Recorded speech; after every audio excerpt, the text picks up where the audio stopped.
नमस्कार दोस्तों, आप सबका स्वागत है आपके अपने चैनल हिंदी साहित्य पस में। आशा करते हैं आप लोग स्वस्थ होंगे, मस्त होंगे। आज आपके लिए फिर एक नई प्रश्नोत्तरी लेके आए हैं जो कि पीजीटी 2000 में पूछे गए प्रश्न इसके 2 वीडियो पहले से अपलोड कर दिए गए हैं हिंदी साहित्य पथ के प्लेलिस्ट में। जाके आप देखेंगे तो प्रश्नोत्तरी नाम की प्लेलिस्ट है, उसमें सारे प्रश्नोत्तरी ऐड कर दी गई है। उसमें जो 2000 की पीवाईक्यू है पीजीटी का, वो भी अपलोड कर दिया गया है। ये पीजीटी की जो पीवाईक्यू, ये तीसरी कक्षा है। आशा करते हैं आप लोगों को अच्छी लगती होगी मेरी प्रश्नोत्तरी। तो लाइक करें, शेयर करें और सब्सक्राइब कर लें चैनल, ताकि जो प्रतिदिन होने वाली प्रश्नोत्तरी है उसका नोटिफिकेशन आपको डायरेक्ट मिल सके। चलिए चलते हैं अपनी कक्षा की तरफ। पहला प्रश्न आपके स्क्रीन के सामने है। गुंडा कहानी प्रसाद की किस कहानी संग्रह में संकलित है? जो गुंडा कहानी है वो प्रसाद जी की कहानी संग्रह में किस कहानी संग्रह में संकलित? इंद्रजाल, आकाशदीप, आंधी, प्रतिध्वनि। आपको सही उत्तर बताना है चारों विकल्पों में कि गुंडा कहानी प्रसाद की किस कहानी संग्रह में संकलित है। तो इसका सही उत्तर क्या है? इंद्रजाल है। क्या है? इंद्रजाल। इंद्रजाल कहानी संग्रह में ये कहानी संग्रहित है, गुंडा। अब इंद्रजाल का प्रकाशन वर्ष क्या है? इंद्रजाल का प्रकाशन वर्ष 1936 है। क्या है? 1936। ये जितनी रचनाएं हैं ये इनके काव्य संग्रह है। आकाशदीप का क्या है? 1928। इसका समय क्या है संग्रह का? 1928। आंधी का क्या है? आंधी का 1931 है, 1931। ठीक है। और प्रतिध्वनि का संग्रह का क्या समय है? 1926। इनके एक और संग्रह है छाया। ठीक है, ये 1912 की है। कब की है? 1912 की। ये इनके सारे संग्रह हैं। छाया है, इंद्रजाल है, आकाशदीप है, आंधी है और प्रतिध्वनि है। और पांचों के पांचों संग्रह बहुत ही महत्वपूर्ण है। परीक्षा की दृष्टि से बार बार पूछे जाते हैं इनका, चाहे प्रकाशन वर्ष हो चाहे इनकी संग्रह है। ठीक है, आप लोग ध्यान से इसको कहीं नोट डाउन कर लें। चलिए आगे चलते हैं अगले प्रश्न पे। अगला प्रश्न है, सतह से उठता आदमी किस विधा की है? आपको बताना है काव्य है, नाटक है, कहानी है कि नाट्य काव्य है। आपको सही उत्तर बताना है कि सतह से उठता आदमी ये रचना है, ये किस विधा की रचना है। आपको चारों विकल्पों में सही उत्तर बताना है ये किस प्रकार की विधा की रचना है। तो ये क्या है? कहानी है। क्या है? कहानी है। किसकी कहानी है? मुक्तिबोध की कहानी है। क्या है? मुक्तिबोध की। इनका पूरा नाम गजानन माधव मुक्तिबोध है। ठीक है। और इनकी एक और रचना है काठ का सपना। क्या है? काठ का सपना। ठीक है। इसका प्रकाशन वर्ष क्या है? 1967 है। क्या है? 1967। इसका सतह से उठता आदमी का प्रकाशन वर्ष क्या है? ये 1971 की है। ठीक है, कब की है? 1971। एक संग्रह इनकी एक कहानी और एक काठ का सपना। काठ का सपना, इसका प्रकाशन वर्ष क्या है? ये 1967 की है। ठीक है, 1967 की। चलिए आगे चलते हैं। और ये दोनों इनके रचनाएं बहुत ही महत्वपूर्ण हैं। ठीक है, आगे चलते हैं। अगला प्रश्न है, वेड़ी संहार नाटक में आंगी रस होगा, ये आंगी होगा। ठीक है, गलती से मिस्टेक हो गया। आंगी रस क्या है? वीर है। श्रृंगार भी गलत है, श्रृंगार ऐसे होगा। ठीक है, श्रृंगार, रौद्र या शांत। चारों विकल्पों में सही उत्तर बताएं कि वेड़ी संहार नाटक का आंगी रस क्या है। तो इसका आंगी रस क्या है? वीर है। क्या है? वीर। और ये किसकी रचना है? वेड़ी संहार भट्ट नायक की। किसकी है? भट्ट नारायण की। ठीक है, भट्ट नारायण की है, संस्कृत रचना है, बहुत ही महत्वपूर्ण है। चलिए आगे चलते हैं अगले प्रश्न पे। अगला प्रश्न है, वीथी क्या है? वृत्त है, अभिनय है, संधि है, रूपक है। वीथी क्या है? आपको चारों विकल्पों में सही उत्तर बताना है कि वीथी क्या है। तो क्या है? रूपक है। क्या है? रूपक। चलिए आगे चलते हैं अगले प्रश्न पे। अगला प्रश्न है, किराता अर्जुनियम के पहले स्वर का अंतिम पद क्या है? अंतिम पद का वर्णन क्या है? लक्ष्मी का है, शिव का है, विभु का है, श्री का है। चारों विकल्पों में सही उत्तर बताएं। किराता अर्जुनियम के प्रत्येक स्वर का अंतिम पद क्या है? तो इसका सही उत्तर क्या है? लक्ष्मी का है। किसका है? लक्ष्मी का। किसकी रचना है किराता अर्जुनियम? भारव की रचना है। बहुत ही महत्वपूर्ण और पीजीटी के हर परीक्षा में पूछे जाने वाली ये रचना है, बहुत ही महत्वपूर्ण। इसमें सर्ग कितने हैं? 18 सर्ग हैं। कितने सर्ग हैं? 18 सर्ग हैं। चलिए आगे चलते हैं अगले प्रश्न पे। अगला प्रश्न है, उत्तिष्ठ जागृत प्राप्त वारनिबोध यह किस प्रकार का उपनिषद मंत्र है? कठ, छंदोग्य, प्रश्न या मुंडक? आपको चारों विकल्पों में सही उत्तर बताना है कि यह जो उक्ति है किस उपनिषद से ली गई? उत्तिष्ठ जागृत प्राप्त वारनिबोध, ये किस उपनिषद से मंत्र लिया गया है? तो चार विकल्पों में सही उत्तर बताएं। इसका सही उत्तर क्या है? कठ उपनिषद से लिया गया। किससे? कठ उपनिषद से। चलिए आगे चलते हैं अगले प्रश्न पे। अगला प्रश्न है, समांतर कहानी के पुरस्कर्ता कमलेश्वर का मूल नाम क्या है? नीरज सक्सेना, गोपाल दास सक्सेना, कैलाश सक्सेना, प्रभाकर सक्सेना। आपको चारों विकल्पों में सही उत्तर बताना है। समांतर कहानी के पुरस्कर्ता कमलेश्वर का नाम क्या है? तो चारों विकल्पों में सही उत्तर चुने। इसका सही उत्तर क्या है? नीरज सक्सेना। क्या है? नीरज सक्सेना। बहुत ही महत्वपूर्ण तथ्य है। और दूसरा प्रश्न यहाँ निकल के आया, किसके? समांतर कहानी के प्रवर्तक भी हैं कमलेश्वर। आप ये भी ध्यान दें, ठीक है, बहुत महत्वपूर्ण तथ्य है ये। चलिए आगे चलते हैं। अगला प्रश्न है, डॉक्टर नामक कृति का विधा क्या है? विधा नहीं, विधा है, ठीक है, विधा, ठीक है। कहानी है, नाटक है, प्रहसन है, गीति परक है? आपको सही उत्तर बताना चारों विकल्पों में कि डॉक्टर नामक कृति की विधा क्या है। तो ये क्या है? इसका सही उत्तर क्या है? नाटक है। नाटक है। किसका है? विष्णु प्रभाकर का। बहुत ही महत्वपूर्ण है, विष्णु प्रभाकर का है, ठीक है।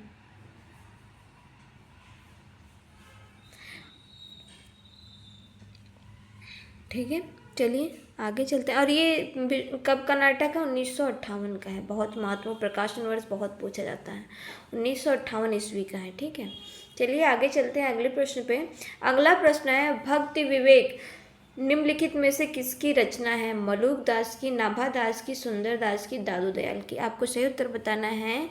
भक्ति विवेक नामक रचना किसकी है? चारों विकल्पों में सही उत्तर चुने। किसकी रचना है भक्ति विवेक? तो किसकी? मलुक दास की है। किसकी है? मलुक दास की। एक रचना इनकी और भी पूछी जाती है जो कि बहुत ही महत्वपूर्ण, ज्ञान बोध। क्या है? ज्ञान बोध है। इनकी एक पंक्ति भी बहुत महत्वपूर्ण है जो कि अजगर करे न चाकरी, पंछी करे न काम, दास मलुका कह गए सबके दाता राम। बहुत ही महत्वपूर्ण पंक्ति है। ये पंक्ति बार बार पूछी जाती है परीक्षाओं में, ठीक है। चलिए आगे चलते हैं अगले प्रश्न पे। अगला प्रश्न है, आचार्य रामचंद्र शुक्ल ने प्रेम आख्यान परंपरा का हिंदी में प्रवर्तक या प्रथम कवि किसे माना है? ईश्वरदास को, मुल्ला दाऊद को, अशायत को या कुतुबन को? चारों विकल्पों में सही उत्तर का चुनाव करें कि शुक्ल जी ने प्रेम आख्यान परंपरा के हिंदी में प्रवर्तक या प्रथम कवि किसे माना है? तो किसे माना है? कुतुबन को माना है। किसको माना है? कुतुबन। सूफी परंपरा का प्रथम कवि किसको माना है? कुतुबन। कुतुबन की रचना कौन है? मृगावती। क्या है? मृगावती। कब की है? 1501 की है। कब की है? 1501 की। बहुत महत्वपूर्ण रचना है। और ईश्वरदास की भी 1501 की रचना है। क्या है? सत्यवती कथा। सत्यवती कथा ये भी 1501 की है, ठीक है, कथा ये भी 1501 की है, ठीक है। मुल्ला दाऊद की क्या है? मुल्ला दाऊद की कौन सी रचना है? मुल्ला दाऊद की है मधु चंदायन है। चंदायन यन है, ठीक है। ये चंदायन कब का प्रकाशन वर्ष क्या है? 1369 का है, ठीक है। इसमें समझ में नहीं आता होगा पर बोल दे रहे हैं। अशायत की हंसावली है। अशायत क्या है? हंसावली, बत्ती, ठीक है, हंसावती। ये कब की है? 1370 की है, ठीक है। दाऊद की 1369 की है, ठीक है, 79। चलिए आगे चलते हैं अगले प्रश्न पे। अगला प्रश्न है, कबीर की वाणी संग्रह बीजक कहलाती है, यह कितने भागों में? 2, 3, 4, 5। आपको सही उत्तर का चुनाव करना है कि कबीरदास जी की जो वाणियों का संग्रह बीजक है वो कितने भागों में है। आपको चारों विकल्पों में से उत्तर बताना है कितने भागों में है। तो इसका सही उत्तर क्या है? 3 भागों में। कितने भागों में है? 3। क्या क्या है? साखी, शबद और रमैनी है। रमैनी है, ठीक है। और इन संग्रह किसने किया है? इनके शिष्य थे धर्मदास ने किया है। किसने किया है? धर्मदास ने किया है, ठीक है, इसका संग्रह। चलिए चलते हैं आगे अगले प्रश्न पे। अगला प्रश्न है, पद्मावती में पद्मनी का प्रतीक क्या है? साधक का, शैतान का, परम सत्ता का, प्राकृत का। आपको चारों विकल्पों में सही उत्तर बताना है कि पद्मावत में पद्मनी का प्रतीक क्या है। तो इसका सही उत्तर क्या है? परम सत्ता का प्रतीक है। किसका है? परम सत्ता का प्रतीक है। पद्मावत किसकी रचना है? जायसी की रचना है। किसकी है? जायसी की रचना है। कब की है? 1540 ईस्वी की है, ठीक है। चलिए आगे चलते हैं अगले प्रश्न पे। अगला प्रश्न है, बंगदूत नामक पत्र हिंदी में किसके द्वारा निकाला गया? हजारी प्रसाद द्विवेदी द्वारा, राजा राम मोहन द्वारा, ईश्वर चंद्र विद्यासागर द्वारा, जुगल किशोर द्वारा। आपको सही उत्तर बताना है कि बंगदूत नामक पत्रिका किसने निकाला है। आपको चारों विकल्पों में सही उत्तर का चुनाव करना है कि बंगदूत नामक पत्रिका किसने निकाला है।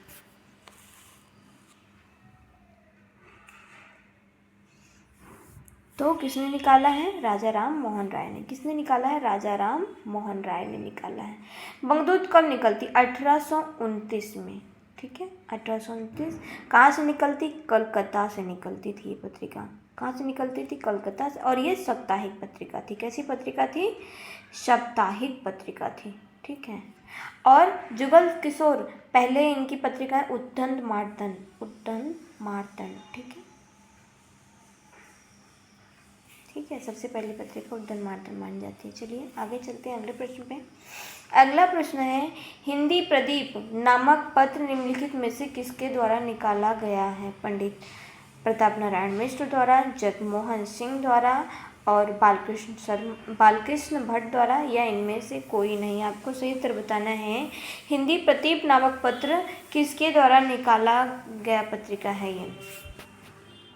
आपको सही उत्तर बताना है किसके द्वारा? बालकृष्ण भट्ट द्वारा है। किसका सही उत्तर क्या है? बालकृष्ण भट्ट द्वारा। प्रताप नारायण की भी एक पत्रिका बहुत ही महत्वपूर्ण है, ब्राह्मण। क्या है? ब्राह्मण पत्रिका निकलती थी, ठीक है। आगे चलते हैं अगला प्रश्न पे। और ये जो पत्रिका निकलती थी हिंदी प्रदीप, इसका ये कब निकलती थी? ये 1877 में निकलती थी पत्रिका। बहुत ही महत्वपूर्ण पत्रिका है। और ये मासिक पत्रिका है। कैसी पत्रिका है? मासिक पत्रिका। कहाँ से निकलती थी ये पत्रिका? प्रयाग से निकलती थी, ठीक है। कहाँ से निकलती थी? प्रयाग। बहुत ही मोस्ट इम्पॉर्टेंट है ये पत्रिका का नाम। दोनों जो आगे अभी बंगदूत भी आया और ये हिंदी प्रदीप भी बहुत बार पूछी जाती है ये पत्रिकाएँ, ठीक है, ध्यान में रखें आप लोग। चलिए आगे अगले प्रश्न पे चलते। पंडित किशोरी लाल गोस्वामी का उपन्यास निम्नलिखित में से कौन सा नहीं है? तरुण, तपस्विनी, रजिया बेगम या रंग महल में हलाहल, राजकुमारी या भोजपुरी का ठग। आपको इन चारों विकल्पों में, चारों ऑप्शन में आपको बताना है कौन सा किशोरी लाल गोस्वामी का उपन्यास नहीं है। आपको सही उत्तर बताना है कि किशोरी लाल गोस्वामी का कौन सा उपन्यास नहीं है। तो कौन सा नहीं है? भोजपुरी का ठग, ठीक है, ये नहीं है इनकी। चलिए आगे चलते हैं अगला प्रश्न। अगला प्रश्न है, हार की जीत कहानी के लेखक कौन है? हार की जीत कहानी के लेखक कौन है? विशंभर शर्मा कौशिक, प्रेमचंद्र, सुदर्शन या रामविलास शर्मा। आपको चारों विकल्पों में से उत्तर बताना है कि हार की जीत कहानी किसकी है। तो किसकी है? सुदर्शन जी की है। किसकी है? सुदर्शन। चलिए आगे चलते हैं अगले प्रश्न पे। अगला प्रश्न है, सूरदास जी को जीवनोत्सव का कवि किसने कहा है?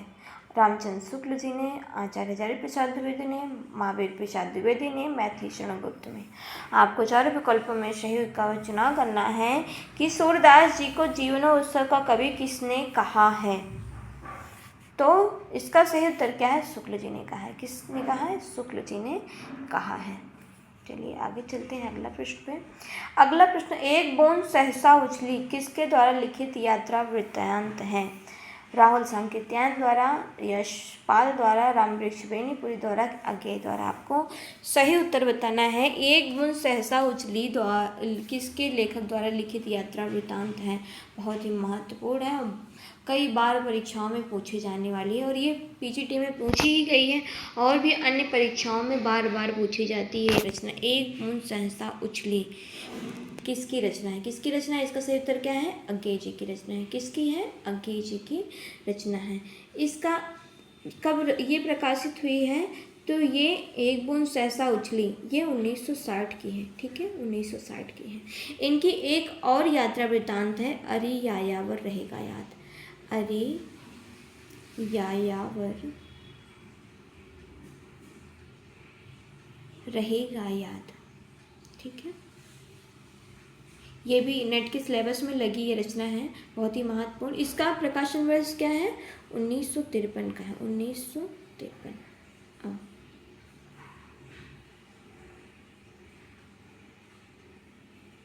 इसका प्रकाशन वर्ष क्या है? 1953 का है। ठीक है, 1953 का है। चलिए, और ये जो एक बूंद सहसा उछली, अभी DSSB का पेपर हुआ था हाल ही में 23 सितंबर को, उसमें ये पूछी गई थी कि ये किस पर आधारित है? तो ये विदेशी पृष्ठभूमि पे है। क्या है? विदेशी पृष्ठभूमि पर लिखी है एक बूंद सहसा उछली। ठीक है, और अरे यायावर रहेगा याद ये किस पे है? ये स्वदेशी पे है। किस पे है?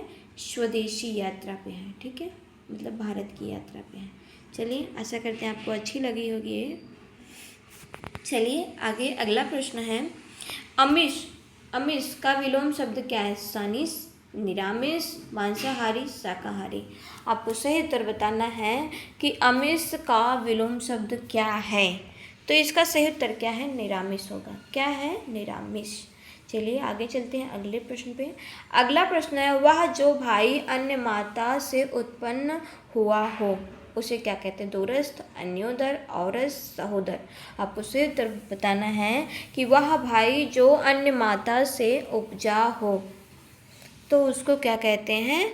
अन्योदर बोलते हैं। क्या बोलते हैं? अन्योदर। चलिए आगे चलते हैं अगले प्रश्न पे। अगला प्रश्न है, घड़ों में पानी पड़ना मुहावरे का अर्थ क्या है? कांपना, नहाना, सर्दी लगना या लज्जित होना। आप सही विकल्प बताइए चारों विकल्पों में से। घड़ों में पानी भरने का मुहावरे का अर्थ क्या है? तो क्या है? लज्जित होना। क्या है? लज्जित होना है।